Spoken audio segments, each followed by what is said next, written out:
Hello friends, welcome to Lead by Learning tutorial by Palak Puri. In this tutorial, we'll learn all the concepts of core Java. So first of all, my first session is on introduction to Java. Uh, the topics I'll discuss in this session are introduction to Java programming language, and we'll discuss some terms, language, programming language, and computer, and we'll discuss some questions. Why programming language? Why is Java required? And we'll discuss history of Java. So starting with the introduction to Java, what is Java? As we all know that Java is a programming language. It is a simple term that we all know. Before proceeding, we should know what is language and what is programming language, right? So what is language? If I talk in a layman language, a language is a means of communication that takes place between two persons so that they can understand each other, right? So it is a means by which a communication can take place between them. And language is a means of communication, and it's used to inform others, to ask them to do certain things, and to express feelings, moods, ideas, information, experiences, etc. So it is a means of communication by which two people can interact with each other, right?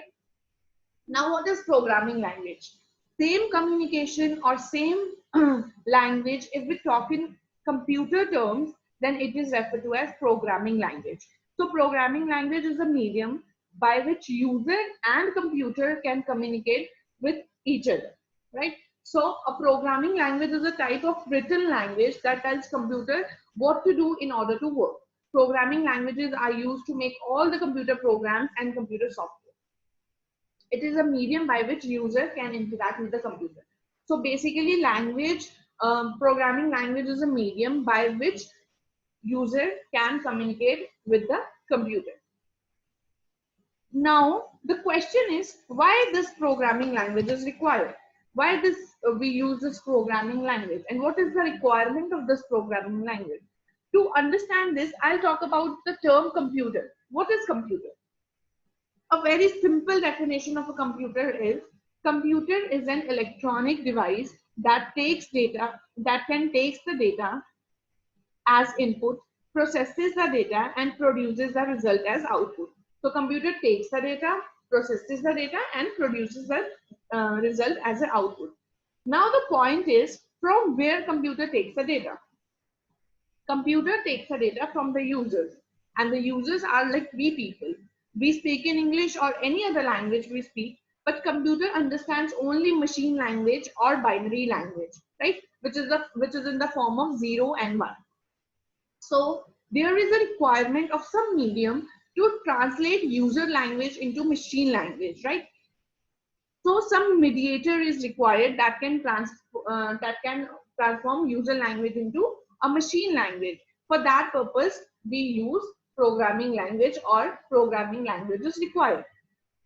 So programming language enables us to write efficient programs and develop online solutions such as mobile applications, web applications. So with the help of this programming languages, we can interact with the computer. We can develop online solutions, mobile applications, web applications, and games. So this is the requirement of programming languages. We have different programming languages around us, like we have C, C++, Java, Python, so on and so forth, right? So here in this tutorial, we will learn Java programming language.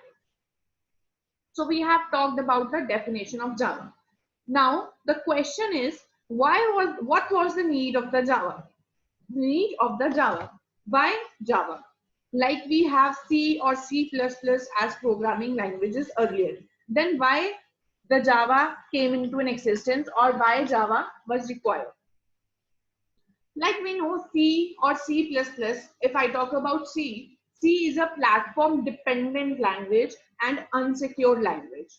Platform dependent language, or platform dependent, means application that can run under only one operating system, right? So in case of C or C++, if I take an example, in case of C or C++, if I want to run C or C++ program on other operating systems, say I am writing a program in Windows operating system, then I want to run that program in Linux operating system.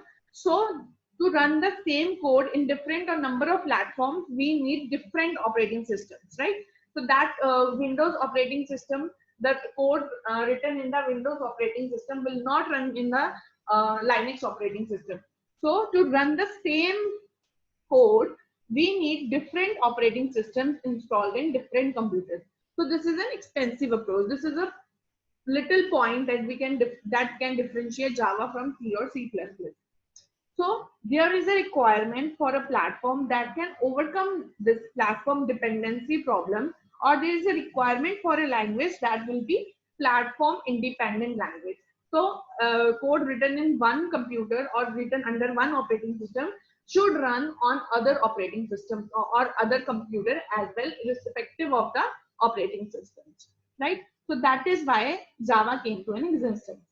There are some more points that differ Java from C or C++. These points we'll discuss one by one later in our videos, right? So this is what basically Java is and why we use Java, or why Java came into an existence. When we have C or C++ as programming language as well, right? Next, we'll talk about the history of Java. So I want to let you know that he is the father of Java. His name is James Gosling. James Gosling is the father of the Java. So you must know his name and you must know his identity. Who actually developed the Java? James Gosling is the person who developed the Java, and he is known as the father of Java. Now, if we talk about history of Java, the history of Java is very interesting. Java was originally developed for interactive television, but it was too advanced technology for the digital cable television, right?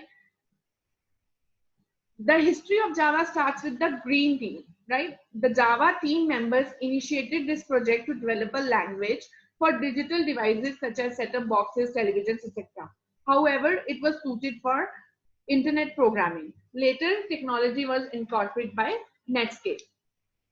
So James Gosling with his team, James Gosling, who is known as the father of Java, with his team initiated the Java language project in year 1991 at Sun Microsystems, and he and along with his team is known as Green Team. Initially, Java was designed for small embedded systems in electronic appliances called set-top boxes, right? Firstly, the first name of Java, that name that was given to the Java was Green Talk. That was given by James Gosling, and the file extension that was given is .gt. After that, it was called OAK or OAK and was developed as a part of the Green project. Why the name OAK was given to Java? OAK or oak is a symbol of strength and chosen as a national tree for many countries like the USA, France, Germany, etc. So this name was given to the Java on this perception. In 1995, in the year 1995, OAK was renamed as Java. So the third name which was given to this Java programming first was Green Talk. Second, the name is OAK or Oak, and the third name is Java, because OAK was already a trademark used by OAK technology. So initially, if we say initially developed by James Gosling at Sun Microsystems, which is an organization name, and it is released officially. The Java was released in 1995. In 1995, Time magazine called Java one of the 10 best products in 1995 was released.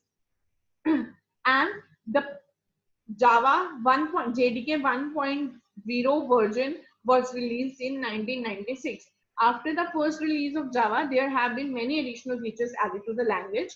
Now, Java is being used in Windows applications, web applications, enterprise applications, mobile applications, etc.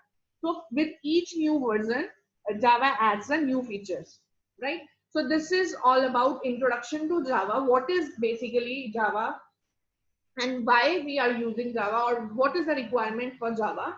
And obviously we should all know whatever we are going to do or whatever we are going to learn, we should know the history of that particular thing. So this is the history of Java. So in this session we have covered introduction to Java, we have seen many terms related to the particular topic, Java, and we have seen the history of Java. So in the next video, I'll move forward with the next topics. I hope you like this video. I'll be very happy if I see your comments in the comment section. I'll be available with the next video very soon. Thank you.